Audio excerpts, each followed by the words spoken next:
Yeah, I guess we can start. Okay. Hello everyone. See you guys enjoying Monty as I would at a nice ripe 6 p.m. on a Friday. Um, my name is Ari, and I'm here to talk about how you guys can gear your portfolios to companies and how you actually start a personal project. So, hello, my name is Ari. I graduated SCAD last year. I was an animation major focused on visual development, and I had an illustration for games minor. You hear me talk about a little bit about The Last Dungeon. This was one of the SCAD Animation Studios film from a while ago.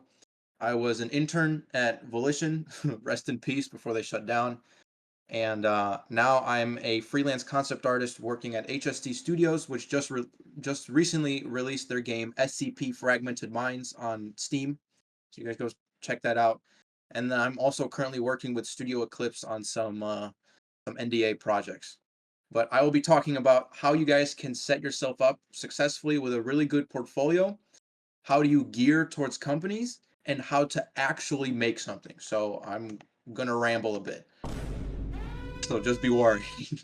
What is concept art? Now, I know you guys already know what it is. Just trust me, just listen. I know need to actually know what it is actually.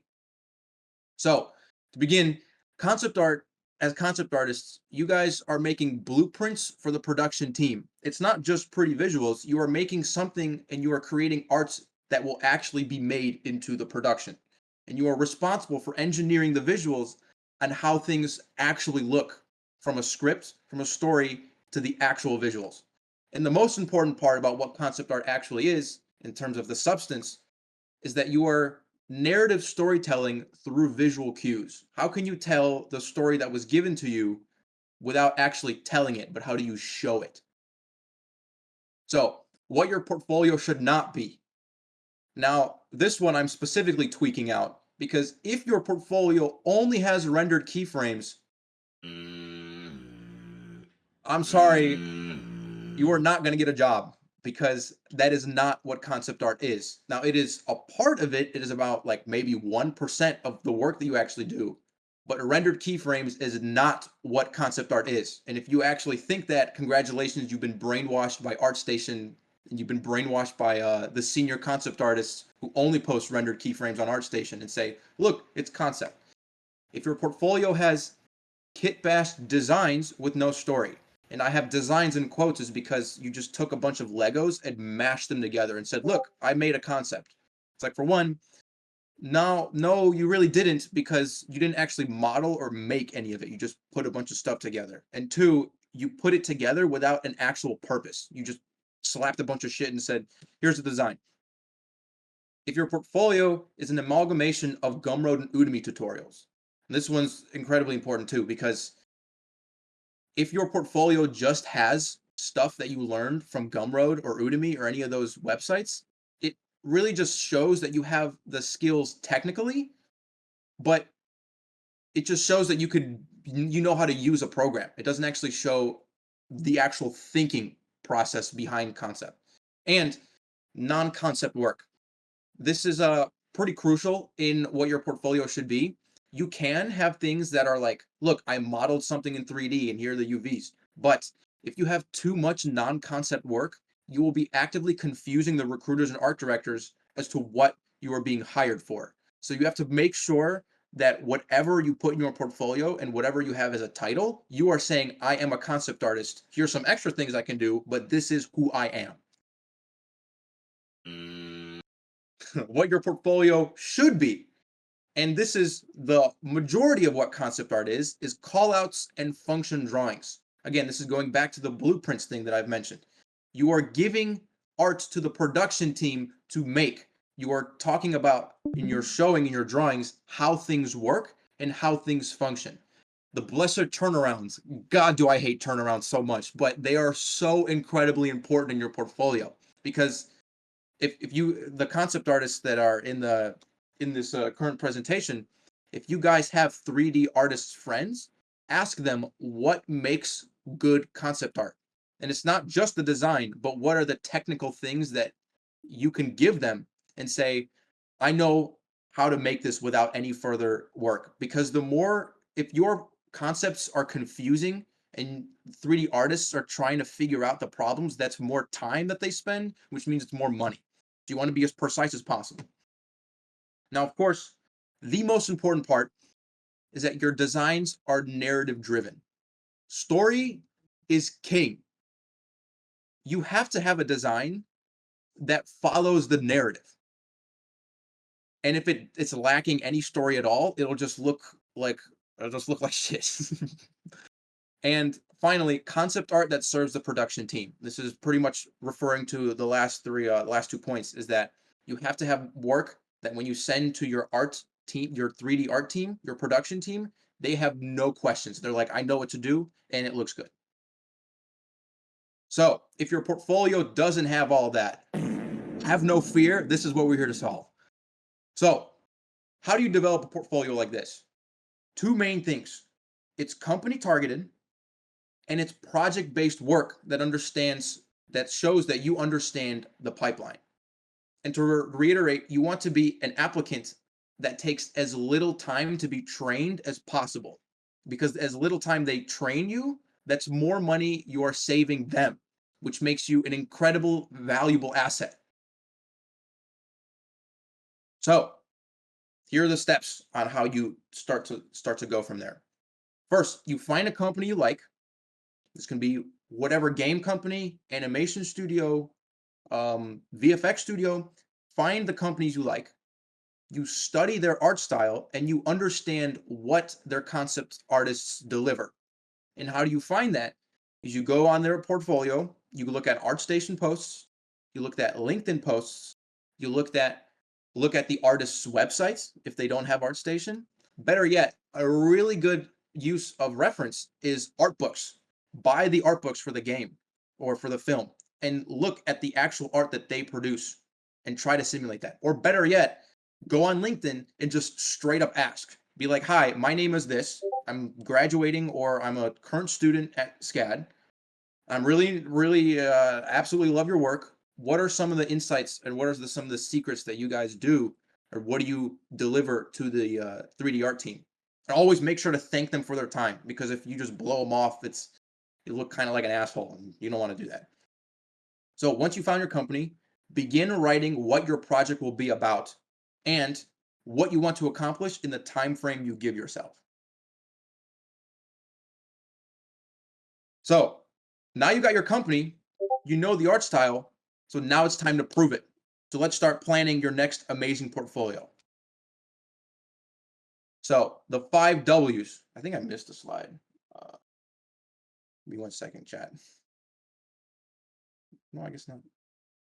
Okay, 5 W's. This is the first 5 questions you should ask on what your story is. What? What is your story? And you have to be specific. And you also want to make sure you align the values of the story to the companies you're targeting. For example, I will be showing some of my personal work that I'm working on, my current personal project. So my personal project is a third-person action horror game, and I'm targeting companies like Gearbox, Gunfire Games, and Rockstar. And just by that, you guys should already have a good idea as to what the themes and what the style of this project is going to be. I'm not gearing for Pixar or DreamWorks or like High Fantasy Blizzard or even Overwatch. That's not the style I'm going for. And the more concentrated you are in the specific companies you want, the easier it will be for you to start designing the style. Where? Where does your story take place? So for my story, it takes place in Old English cities and countryside. When? My story takes place in 1850s Industrial Revolution. Who? Who is this project geared towards to? Who is your target audience? And also keep in mind, your target audience isn't just a player base or an audience who are going to watch this as a film, but it's also the companies. Because remember, you are trying to develop a portfolio to give companies, to give art directors and recruiters and say, I am perfect for you. So for my game, it's because Gunfire, Rockstar, and Gearbox generally make games for older audience members.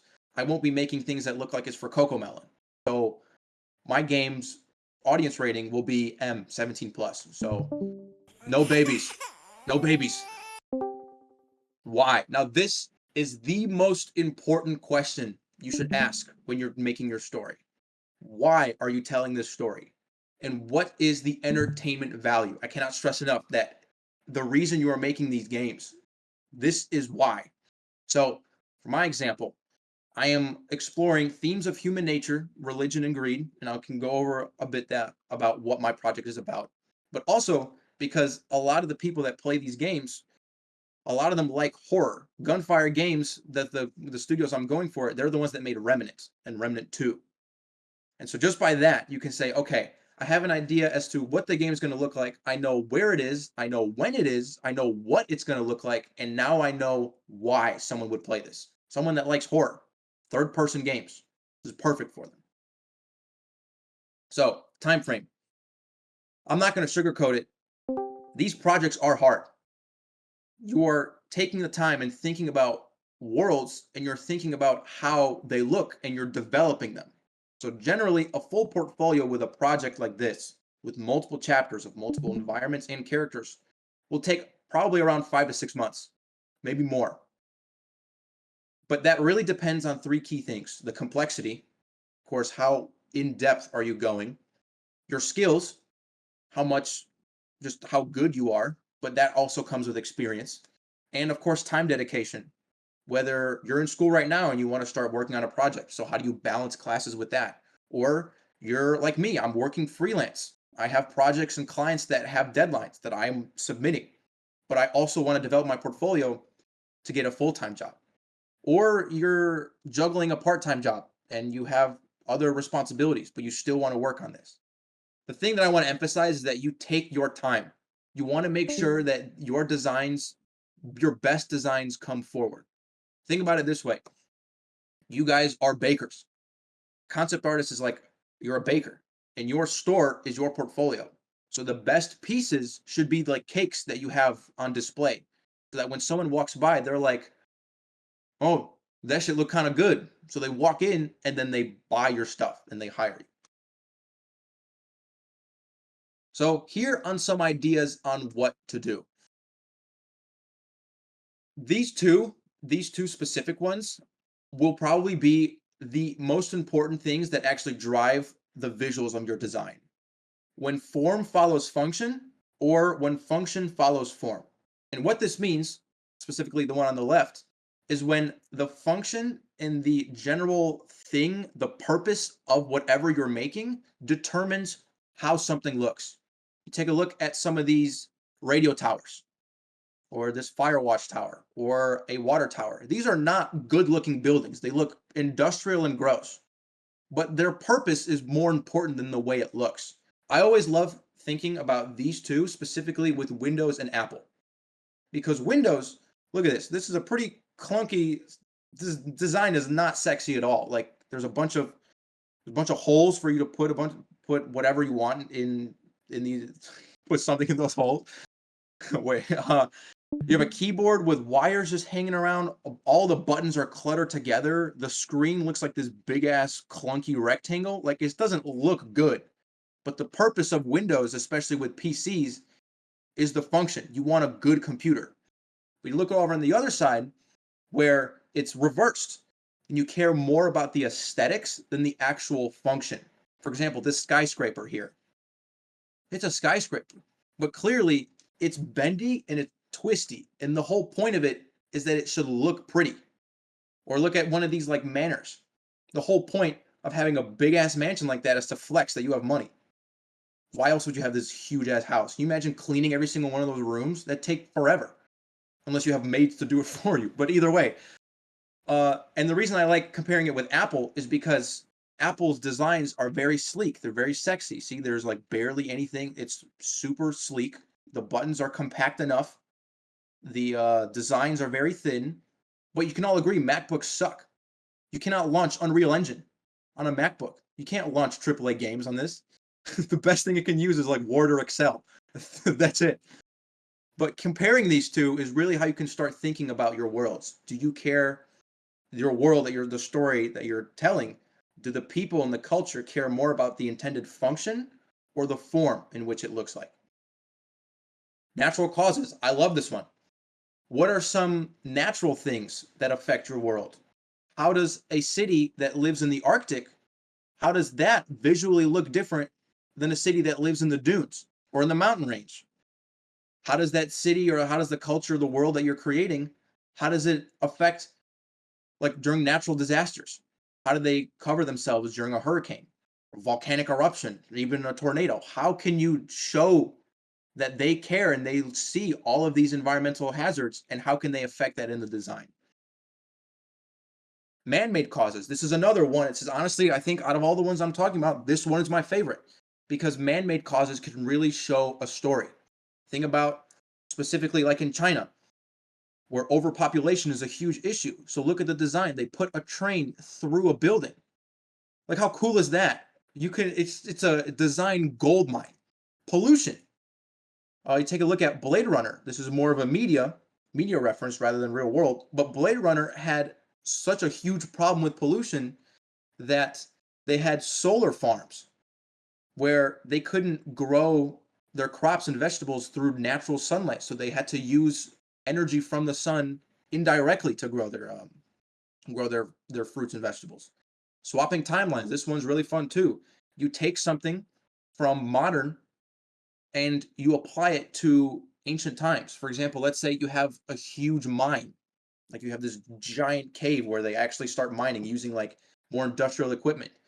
But now try to make that size because generally a mine of that sheer scale is something that's a bit more modern.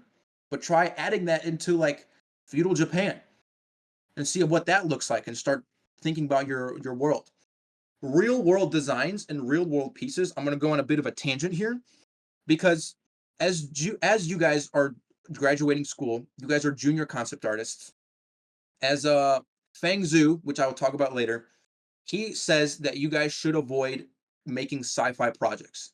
And the reason is because sci-fi projects in terms of production are incredibly expensive because sci-fi isn't really grounded in reality. It's almost completely fantasy. It's more scientific fantasy, but the idea is that you have to come up with the rules of the world by yourself, which take more time, which takes more money, and it sort of starts to it takes more time on your portfolio. So you should, starting out as a junior concept artist, try to avoid doing sci-fi stuff. And sci-fi meaning like 3,000 years into the future or like Warhammer 40K stuff. It'd be fun to design, but making it as a part of your portfolio will probably take a lot more time. So I'd recommend, and Feng Zhu would also recommend, doing real world design in real world pieces. And what this means is take into account a real world, a specific time period you're going into, and try to come up with some design solutions there. And the reason is because all of the visual aesthetics are solved for you. You just need to make it look like it's a part of that world and then add your story on top of it. Sci-fi, you have to make sure you have to come up with your world, like physics, and apply a story and apply your designs. This is why for my project, I'm going into the 1850s Industrial Revolution because all the design aesthetics are solved for me. I don't need to, I could literally have just research on what the Industrial Revolution looks like, and that's it. So man-made causes are a really good way to come up with some ideas for your portfolio. Remove a function. This one's really fun. Think about in Rome when they have gondolas. What would it look like if a city had no cars? Or what would it look like if the only way you can travel is on boats? So what would a motorized boat look like? What would it look like if you were a higher class with a boat or a lower class with a boat? There's a lot of really good ways you can tell your story. You can show your story through design aspects that way. Maybe you had a city only with trains. You just remove all the cars, but what would this look like? Maybe you're underwater and the only way you can travel is by swimming. Like there's a lot of really good ways just to think about what time period you're in and remove a function. This one, this one's really interesting because this is like something that I pretty much never see in portfolios. But you look to the past for visions of the future. This one's honestly kind of cheating because if you can create a story in the way that the 50s people thought what the 2000s look like, you could just straight up take these designs and say, look, this is what they thought. And it'll look super interesting. It looks super unique. And the more story you can implement into it, the better your portfolio would look. Combine function. I love this one too.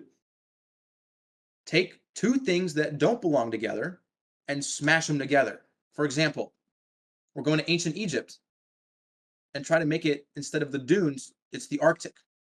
Or you have windmill powered cities. Instead of using solar, they have wind. And try to take something from ancient times and then apply it to modern times, or reverse. This is a really, really fun way. I'm going to talk about Feng Zhu here. Feng Zhu, if you guys don't know, uh, I'm introducing you to a new religion. Feng Zhu will be your godfather in concept art. He has been in the industry forever. He has worked on some pretty huge blockbuster films like Alita Battle Angel, Avatar 1 and 2, I believe. This guy, you should treat him as if you were God. And the reason is because all of his videos on Cinema Design School on YouTube, all of that is free, and every single video is like a gold nugget of information. So please look up Feng Zhu, look at some of the work that he's done, look at his students from his FZD School of Design. Rest in peace. I don't think they're open anymore. They're a design school in Singapore. But please take a look at their portfolios because there's some really good information in there. So this is your formula.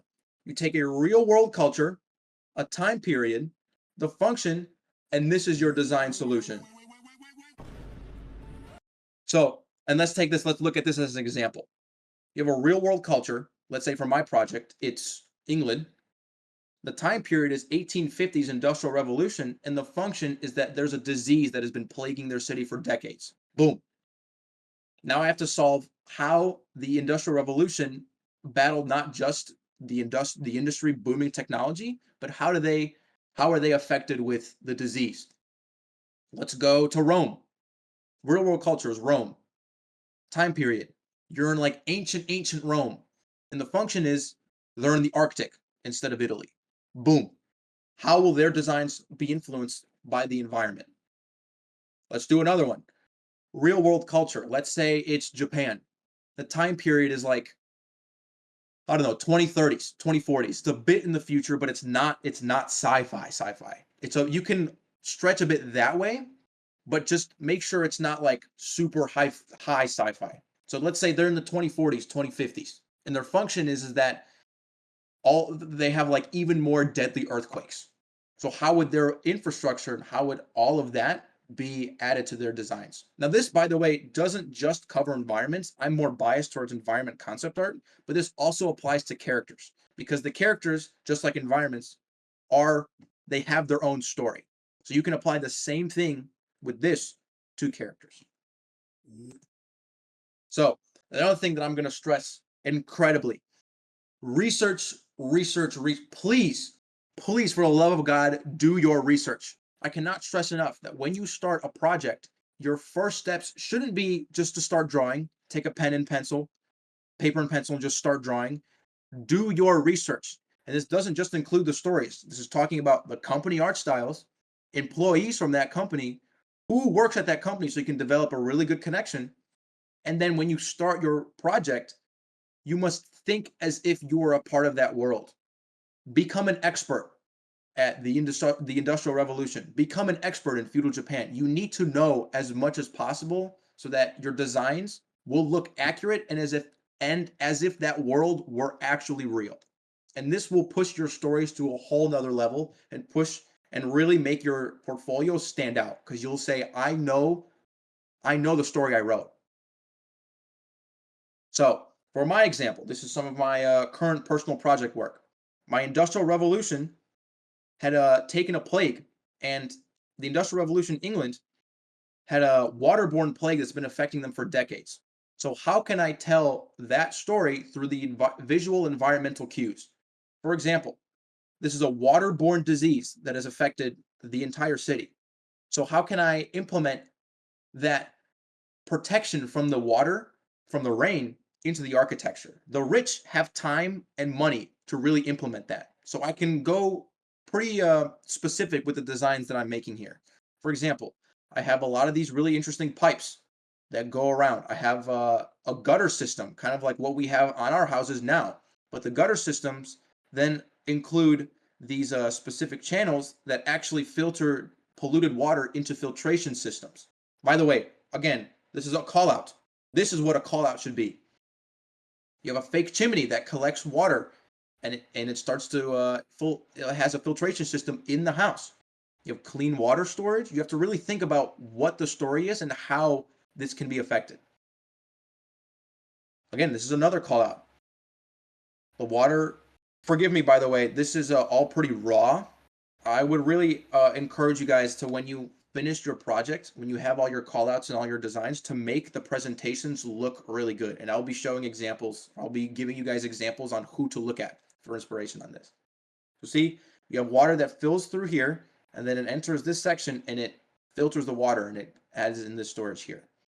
Same with this section. It filters the water from the gutter system and it flows down here, and this filters inside these water storages. Now this is important because if I were to give this through a 3D artist and if I were to give this to a art director, they'll be like, I can see the way you're thinking. This is important to the story, and this will elevate the environmental storytelling. God, I hate turnarounds, but I'm just going to be completely honest. The manner that I made here, so this was in Blender and I painted over in Photoshop after I modeled all of this. I just took a screenshot and just added an outline and just said, here's the turnaround done. Because I hate making turnarounds. But this is, by the way, what I mean by making the presentation. When you're submitting a portfolio, you want to make sure that it's not just raw artwork. Now, this is important, but if you are mindful in how you present it, this adds a little bit of that extra flavor, and the art directors will be like, oh, wow, this guy really thought about the immersion of the world that they're making, and they actually really thought about how to make this a more pleasant design. So this is the estate. So the current project, the chapter is a manor. So this is like the main aspect of this chapter that I'm working on. And then this is the environment it's in. And the key points on this, on how the disease has affected the city and how the English have redirected a lot of this potential hazard in the water, is that there's a lot more stone pathways, and the actual water is really controlled and limited. There's a greenhouse here. Another really good way to flex the social hierarchy of the Industrial Revolution, especially with the control of water, is that you have a greenhouse that has sprinklers. So just by having this, you may think, wow, okay, so these people know that the water is dangerous, but they have so much money that they actually have access filtered water that they're using to water plants. And speaking of the greenhouse, again, a call out. This is not a keyframe. This is all just call outs. You have your greenhouse, you have these water drains, and then again, another call out that shows how the water from the rain filters down inside this water drain. So you can this is the question you should be asking yourself, is how can you create designs and stories that realistically work together? How do you serve the audience and make those designs visually appealing? So go make good concept art now. Please look at people like Feng Zhu. Look at FZD, School of Design on YouTube. I highly recommend that you just, while you're drawing, you just have it on and you just listen to it as if it were a podcast, because Feng Zhu is an incredible artist and he has some really good piece of information. Professor Standing, my beloved, if you guys don't know who he is, God, I miss him so much. His world building class is incredibly important. And this is his world building class 325 is a really good introduction. And if you look at Tim Mathone, for any of the LinkedIn doom scrollers here, Tim is the guy that posts all of these concept art memes.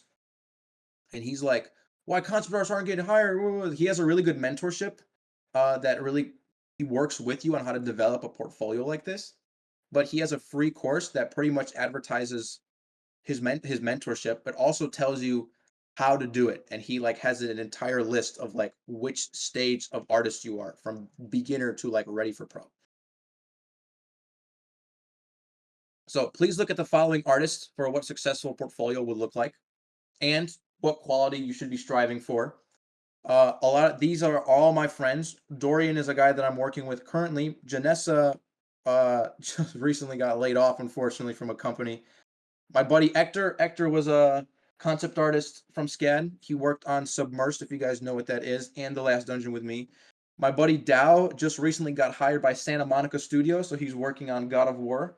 But if you guys look at all of these people, all of my favorite, these like my favorite concept artists that are close to me, if you look at all of their portfolios, you will see that they have a story structure and they have portfolio that's mostly of callouts. Now, also, I'll make sure you guys have this saved just for a sec.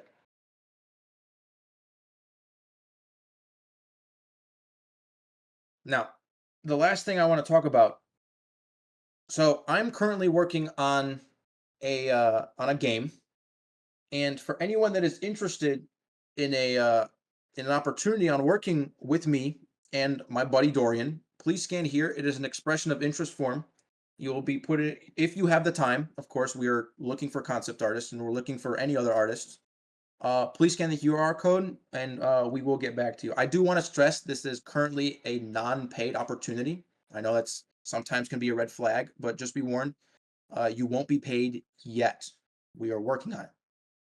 But if you would like real world experience on an actual production, please scan here and you can perhaps join us in creating our game Oxide, which is an MMO RPG in space. So thank you guys so much. If you have any questions, I'd be glad to answer. Uh, and I will be putting my information on the Discord in if you'd like to talk to me personally. So good luck with finals. And I hope you guys learned a bit on how to actually start a portfolio.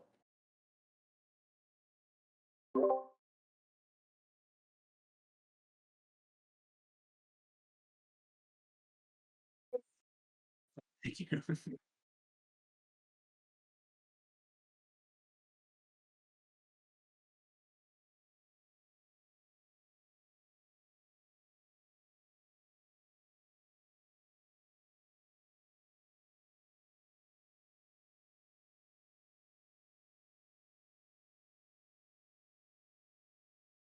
Hello. Yes, I can see you.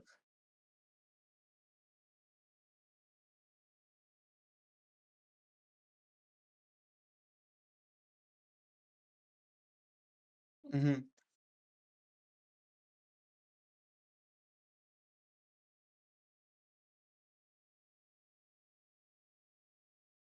Yeah. So my friends, these four, I would look at how they structure their portfolio, but essentially, in terms of structure, a good big project, a good world building project would consist of 3 chapters. And those 3 chapters would be either if you're whatever and also if you're specializing, it'd be important that you specialize. Like for example, my current project, my disease project, I have 3 chapters. I'm gonna have the manor, which is the one that I'm doing right now. I'm gonna have the Victorian slums, and then I'm gonna have a cathedral refinery. Because part of the story is that this disease has taken hold so much that the people of England have kind of said, we don't really, our God is dead. We're gonna repurpose our cathedral into a refinery. So if that breaks down those chapters, and then in those chapters you would preferably have an exterior, an interior, and then all those callouts. Because a lot of the things as junior concept artists, you guys will be doing a lot of interior designs, a lot of the rooms inside, how things function. The best is if your interior can actually show gameplay, like gameplay movements, how a player would move, how a player would interact with certain props, things like that. Does that answer your question in terms of structure? Yes, of course. Also, please do scan these because they have like honestly, I would even just model what your portfolio would look like. Like I would just straight up copy how they would format it. Mhm.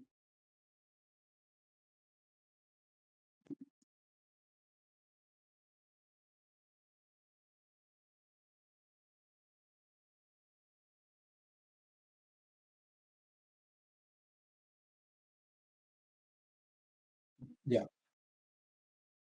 Mhm.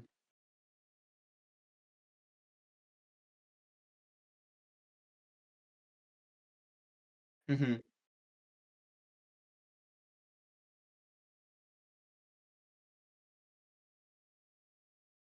Yep.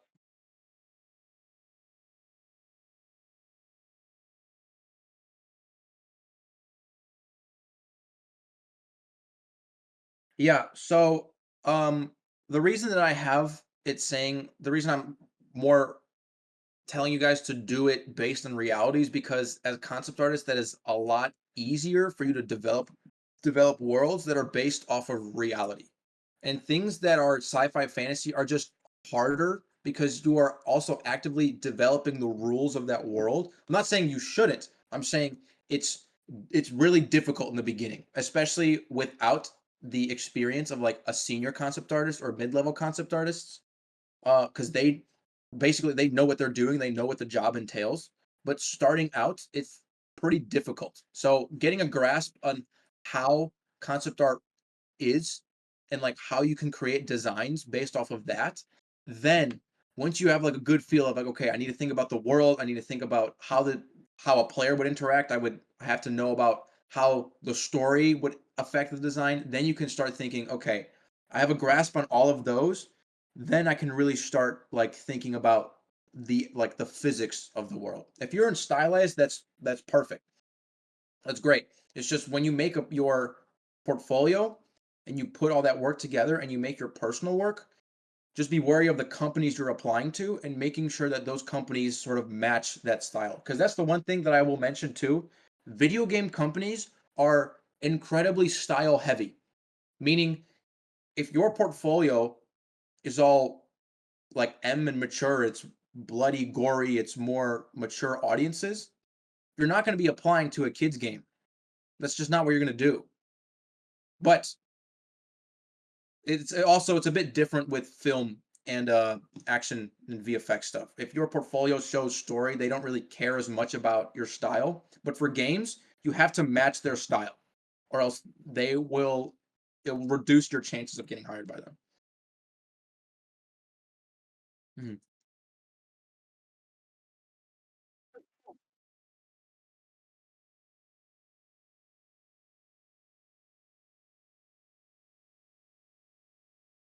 Mhm. Oh, I see one. Yeah, I can take a look. Absolutely. Send over your portfolio, and I can give you some advice. Games like Blizzard or Riot, as a junior concept artist, do they expect you to be a top tier professional in anatomy? And of course, I'm aware you should have knowledge about anatomy and your building. Yeah, a bit of question had, or they allow you to develop a bit more while working with them. So, a lot of these companies, especially like the AAA stuff, they when they hire juniors, they they know that you're still in school, but especially with them, especially with people like Blizzard, yeah, they don't want to teach you how to draw. They want to teach you what to draw. So you should know a lot. You should know your anatomy if you're applying to a place like Blizzard.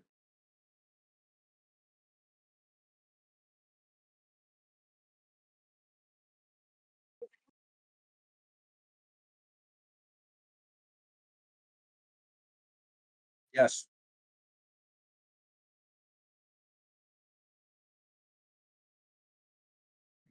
graphic design is my passion.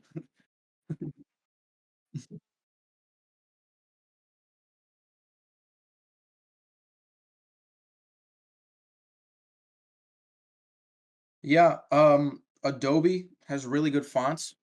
I'm pretty sure the font that I use is called like Acier. Um, Adobe stock while you guys still have it, especially now that you guys are depending on your class, if you're graduating, your Adobe stock uh, account will be going away. It's not going away. You just won't be able to access the Adobe stock stuff under your account. So taking advantage of that. And I use Illustrator, so that's how I like made the slides. I'd use Illustrator and then I put it together in PowerPoint.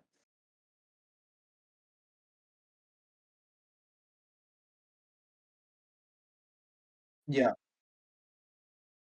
Okay, so I'm trying to become an environment concept artist slash background artist for movies and TV shows.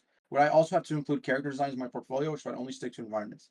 Yes, only do environments. You want to make sure that your portfolio showcases that you are specializing in environments, and that is what you are good for. But I would also be wary that sticking to one specific, like it's very specialized. I would be wary of that because it's like, what if you can do characters, but they're not hiring environments? So you're like, oh, I'm out of the game. No, I would still include them, but for your like main purpose of your projects, specialize in the environments, but also sprinkle a little bit of the other stuff in there too. It's good to at least generalize and good to at least have some of everything so that concept art, so that studios, when they hire you, can say, okay, this person, we will put this person on environments, absolutely. But if we need to, we can put them on characters and props and we'll be fine.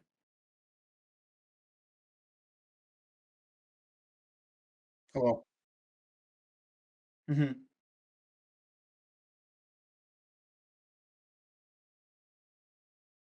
Hmm.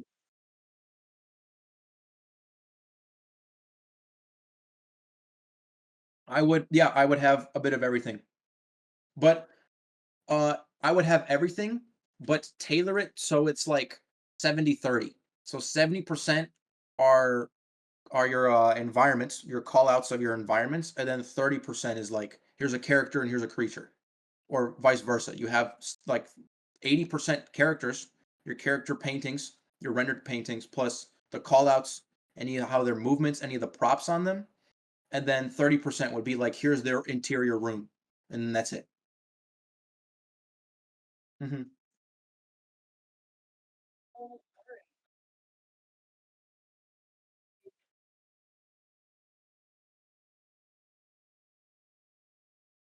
Hmm.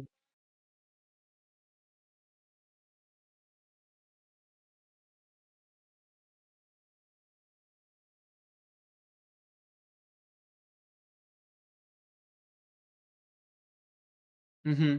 So LinkedIn, of course, our beloved LinkedIn has a lot of these job postings. Um, there's another website called Hitmarker. I'm not sure if you guys know what that is. Let me see if I can pull it up. Um, I think you guys are still seeing my presentation, right? Okay.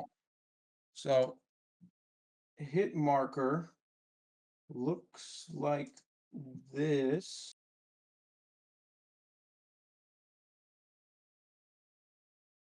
Come on, Discord. So Hitmarker looks like this. It's more tailored to to games, and it's a bit more tailored that way. But reaching out on LinkedIn to recruiters, developing good relationships with those people will really solidify, at least increase your chances of getting hired. But it's a tough industry right now, so the only thing I'd say is just do your best, really. Yeah. Hmm.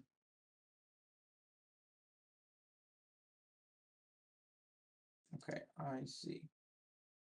So, could you explain to us the process of applying to a game studio from sending your portfolio to joining them? Like, what should we expect? Hopefully, you should expect an answer from them, unless they're assholes that ghost you. But the process really is so you would find an application, you'd send their portfolio, and if you could reach out to the recruiter and say, "Hey, thank you for the opportunity. I applied here." But the best is it actually, if you know someone at a company and they know the recruiter well enough, ask them for their internal postings of the company. Because chances are, a lot of the times that companies hire people, it'll be from inside of the company. So if they can refer to you that way, and if you have friends that can actually give you a referral, that really boosts the chance of you getting hired. For example, I had this really fun but heartbreaking interview with this company called it was Picture Plane Imaging, and it was in Texas, and it was one of my friends who was working there, and he's like, "Yeah, I'm actually leaving because I got a gig with Sony. Do you want me to recommend you?" I'm like, "Dude, hell yeah!" I didn't even have to apply. They called me and asked me if I wanted to work there. Of course, we had an interview, and then they were interviewing some other applicants, and unfortunately, they chose someone else. But the point is that it was pretty much word of mouth. I didn't really apply. They called my buddy Zane, and Zane said, "I know a guy who's really good and would fill this really good spot," and they called me afterwards. So, what to expect? I hope they give you an answer. That's the only expectation, really. But unfortunately, sometimes it's not always the case. Yeah. Okay. When applying to a position, do you recommend curating a specific portfolio for the application, or is it better just link to them your portfolio website, ArtStation? Yes. So I would recommend curating. So your portfolio, your project you are making is already being curated to those companies. And also, when I say target companies, you target a bunch of them that mimic that style. And then once you have that project done, you start applying, you cold email, you call recruiters, and you say, here's the work, I'm available for work, here's the concept art. And then while they're in the process of whether saying yes or no, you rinse and repeat, find more companies and do it again, and that's how you get into the industry. That's how you continuously like refresh your portfolio with new skills and also meeting new people. But I'd also recommend, by the way, I've linked my website. um I linked my website from the past, but I honestly recommend just using ArtStation. ArtStation's pretty like it's pretty revolutionized already. I know I have here, I'll just do it like this. Like I have my portfolio website, but ArtStation is like pretty much the gold standard because as soon as you click on an image, you click it, and then you have all the work there, and there's no confusion. So if you have a website, if you have Wix, I'm sorry, get rid of it. Wix is absolutely dog shit. It is absolutely abysmal to use. The pricing is stupid. Don't use Wix. If you have your SCAD account and if you have your SCAD account, you can use Adobe Portfolio like I have, but your SCAD account then eventually like I don't think they even allow you to. So this is a personal one. But don't use Wix, use ArtStation. ArtStation has been revolutionized. Just use this. Mhm. Okay. If the companies you want to apply have different art styles, would you recommend having one portfolio with multiple art styles or make two separate portfolios, stick with one? So I would say keep it all together. So it shows that you actually have a variety of um of styles that you can do both.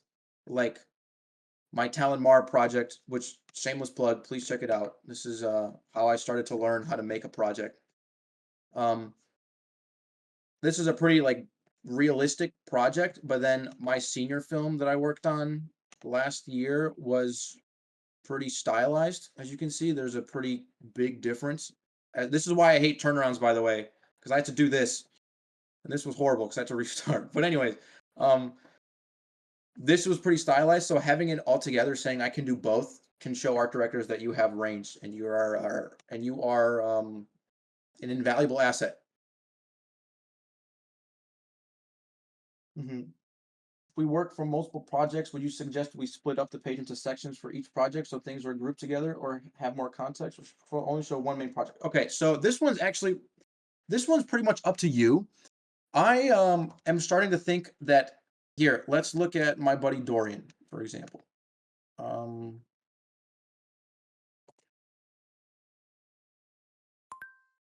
thank you. Thank you. So Dorian, so see it's called the Incidents of K13. This is his project. And he split up his project into chapters. So he split it up this way. So this is one environment. He split it up in this way. This is another environment. It doesn't have any process work. Dorian, you should have process work. And then here's another part of the interior. And this is a prop that he made in 3D codes. And then it shows his process work, shows his research to an extent. And then he made this prop. He actually printed this out. Um, Let me show you his portfolio. He actually like, yeah, this is his recent stuff. He actually like printed that prop out in his presentation for Art Center. Look at this. Isn't that cool? Bro actually made it. Yeah. So, I would say you can I would say you can separate it because this also looks really cool. But if you want to keep it together in into one project, like kind of what I had in mine in my recent one, that's fine too. But as also as long as you have it so that the art directors know what they're clicking on and they're like, okay, this is the work, make it as easy for them to see it as possible. Like I had like this was my one environment was the prison. So here's my keyframe to catch people's eyes. Notice by the way, this is just one keyframe. I have a few keyframes because I like doing them, but notice that it's all callouts. This is all function stuff. I'm showing how it goes on the Z axis, Y, and the X. And I show my process on how I got there, and I'm showing a lot more callouts on how things work. Keyframes aren't just the only thing you'll be doing. This is like the most important part of your portfolio is callouts and function drawings. So just out of curiosity, how many times should you cold email a company? Like after emailing once, do you have to wait a few weeks, months, email again? Depends on the company itself. I would email them and then like maybe a week later do a follow up. And if they don't respond to that, then just best be move on. Um, that's my advice on that. But also keeping in contact with some recruiters and just emailing them, not consistently, but every now and then saying, "Hey, just checking in. I'm looking for work. Is there anything for me?" If they say no, okay. Few months pass and ask again. So just making sure that you keep the relationship alive is also pretty crucial.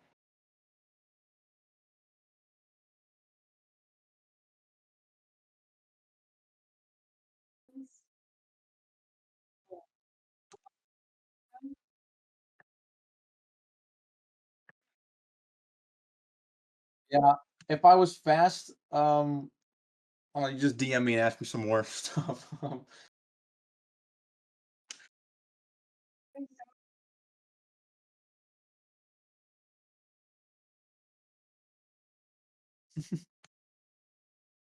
Who was that? Yeah, of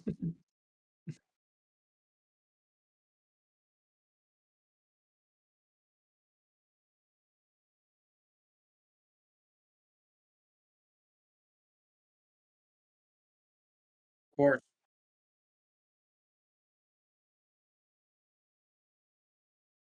Yes, this is something I struggle with, so this is really uh, holds dear to my heart. But don't compare yourself to that extent.